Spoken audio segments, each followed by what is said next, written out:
बिस्मिल्लाहिर्रहमानिर्रहीम। अस्सलाम वालेकुम वरहमतुल्लाह।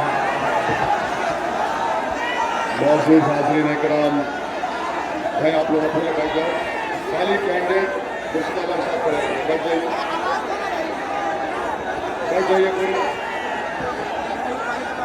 मौजूद हाज़रीन इकराम, बुजुर्गान कौम और मिल्लत, मेरी इज़्ज़तदार माँ और बहनों, वयूर नौजवान साथियों, आप तमाम का बेहद शुक्रिया कि आज आप इतनी बड़ी तादाद में यहाँ पर आए। और मुझे यकीन है कि जोकी की जनता 11 तारीख के दिन ना गद्दार को वोट देगी, ना गद्दार के भाई को वोट देगी, ना नरेंद्र मोदी को प्रधानमंत्री बनाने वाले का साथ देगी, बल्कि जिसने आपकी लड़ाई का सीमांचल के इंसाफ की लड़ाई का आगाज किया, आप लोग इंशाअल्लाह पतन छाप के नाम पर मजलिस को जोकी हाथ से कामयाब और कामयाब करेंगे। मैं आपसे वादा कर रहा हूँ कि इंशाअल्लाह ताला मुर्शिद आलम साहब की यहाँ से कामयाबी होने के बाद नेपाल से जो पानी आता है, कंकई नदी से, बकरा से, परमान से, नदी और पुल उसके अतराफ के गांव में तमाम काम करवाया जाएगा। मैं आपसे इसका वादा कर रहा हूँ। दूसरा, पंचायत भगवानपुर है, यहाँ पर 5000 लोग रहते हैं, उनको आने जाने के लिए कोई रास्ता नहीं है। और हाजी फिदा हुसैन साहब के घर के पास मैं वादा कर रहा हूँ कि वहाँ पर एक पुल तामीर करवाया जाएगा। आप हमारी बात उन तक पहुँचाइए। और मंच पर बैठे वक़ार साहब, जावेद साहब, वाइस चेयरमैन जोकी हाट, तारिक आलम, अबूजर आलम, Manzar Alam, Mahboob Alam, Mukhtar Alam, Murtaza Alam, Raju, Arfeen Rahmani, Hero Honda showroom owner, Mohammad Irfan Uddin Sahab, Azhar मुर्शिद, दानिश बशीर, मुफ्ती आफ्ताब साहब, एहसन साहब, सरफराज आलम, चेयरमैन मोहम्मद अली साहब, जिला परिषद उम्मीदवार संजय ठाकुर साहब, कारी एहतशाम जुबैर आलम, हाफिज जलाल साहब, बबूल साहब, आफ्ताब शम्स, साजिद आलम, गुलाम सरवर, तौफीर आलम, मिनाज आलम, निहाल आलम, शरफुद्दीन साहब और अख्तरुज़्ज़मा साहब, और महाराष्ट्र और हैदराबाद से तशरीफ लाए मजलिस के तमाम जिम्मेदारान और अरकान। मेरे अजीज दोस्तों और बुजुर्गों, मेरी आवाज़ आ रही है आपको? मेरी आवाज़ आ रही है आपको? तो फिर सुनिए, हमको और 5 जगह पर जाना है। मैं चाहूँगा कि आप भाई साहब आराम से वो गिर ना जाए, उतरो बेटा। मैं आपको गिरने नहीं दूंगा, मैं सीमांचल को गिरने नहीं दूंगा, मैं दुश्मनों को गिराकर इंशाअल्लाह जिन्होंने सीमांचल को पिछड़ा रखा उनको हम शिकस्त देंगे। मैं आपको बताने आया हूँ कि 5 साल पहले आपने मजलिस इत्तेहादुल मुस्लिमीन पतंग छाप के उम्मीदवार को वोट देकर कामयाब किया था। और उस शख्स ने जनता को, जो कि हाट की जनता को, सीमांचल की जनता को धोखा देकर राजद में चला गया और वो समझ रहा है कि वो बड़ी कामयाबी से इलेक्शन जीत जाएगा। सुनो शाहनवाज, तुम रोते हुए हमारे पास आए थे, हमने तुमको टिकट दिया, जो कि हाट की जनता ने तुमको टिकट नहीं दिया, जो कि हाट की जनता ने पतंग छाप पर बटन दबाया था। और सुनो, इंशाअल्लाह ताला अब की बार तुम्हारी जमानत जब्त होगी शाहनवाज। तुमने अपने साथ 3 विधायक को तोड़ा। इजहार अस्फी साहब ने हमको बताया कि तुमने सबके नाम पर पैसा लिया, उसको हजम कर लिया और तुमने सीमांचल को धोखा दिया। इंशाअल्लाह ताला शाहनवाज की जमानत सब करवाएंगे आप।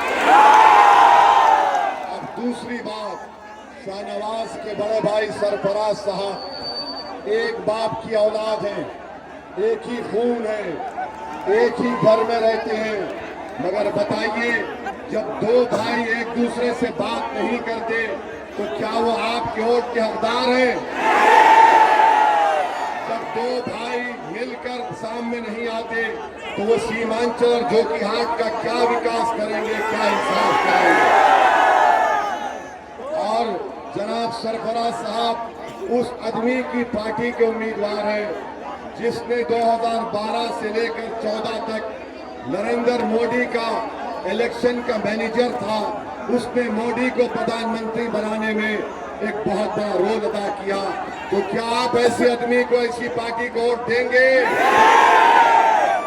तीसरा है तीर छाप है, जिसने मोदी के साथ मिलकर भारत की पार्लियामेंट में वक्फ का कानून बनाया। क्या आप ये चाहेंगे कि बिहार में मस्जिदों को, दरगाह, खानका, कब्रिस्तानों को आपसे छीन लिया जाए? क्या आप इस वक्फ के कानून के खिलाफ पतंग छाप को वोट देंगे? क्या आप वक्फ की जायदाद को बचाने के लिए पतंग छाप को वोट देंगे? क्या आप मस्जिदों, दरगाहों को बचाने के लिए पतंग छाप को वोट देंगे? क्या आप संविधान को बचाने के लिए पतंग छाप को वोट देंगे?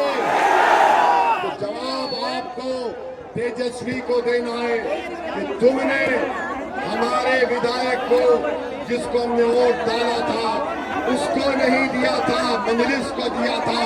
सीमांचल की नाइंसाफी के ऊपर आपको जवाब देना है तेजस्वी को, आपको जवाब देना है मोदी को, नीतीश कुमार को। मेरे अजीज दोस्तों और बुजुर्गों, इतना बड़ा काला कानून बनाया गया है और राजद के नेता तेजस्वी आकर कहते हैं कि शाहनवाज को मंत्री बनाएंगे। तेजस्वी, तुम अब मुख्यमंत्री नहीं बनोगे, सीमांचल का बेटा मुख्यमंत्री बनेगा। सीमांचल के मान सम्मान की लड़ाई मजलिस लड़ रही है। सुन लो जोकीहाट की जनता, असदुद्दीन ओवैसी आपसे वादा करता है कि मेरा बाजू कट जाएगा, मेरी गर्दन कट जाएगी, मगर मैं सीमांचल की जनता को झुकने नहीं दूंगा इंशाअल्लाह। तो पतंग छाप पर आपको बटन दबाकर अपने इत्तेहाद को कामयाब करना है। और बड़े अफसोस के साथ कहना पड़ता है कि सरफराज हो या शाहनवाज हो, वो जोकीहाट को समझते हैं उनकी विरासत है। याद रखो, भारत आजाद हो चुका है। अब राजा रानी रजवाड़ों का दौर नहीं है, अब जनता के वोट का दौर है। जो कि हाट को अपनी विरासत समझता है, तो आप उसकी विरासत को खत्म करो, सीमांचल की विरासत को कायम करो। आप गरीबों को इख्तियार दो। मुर्शिद आलम एक गरीब है, एक गयूर बाप का बेटा है। वो ये नहीं कहता कि मेरी विरासत, वो ये कह रहा है कि मैं सीमांचल के इंसाफ की लड़ाई पतंग छाप को लेकर लड़ूंगा। क्या आप हमारे भाई मुर्शिद आलम को वोट देंगे? मेरे अजीज दोस्तों और बुजुर्गों, वहीं पर हम आपको बताना चाहते हैं कि आज सीमांचल में 90% मुस्लिम समाज के बच्चे 12th का 12वीं का इम्तिहान पास नहीं करते। तेजस्वी आकर यहाँ पर बोला, सत्ता में आएंगे, हर घर को नौकरी मिलेगी। कहा था ना, गवर्नमेंट का कानून ये कहता है कि 12वीं पास होना चाहिए तो उसको नौकरी मिलेगी।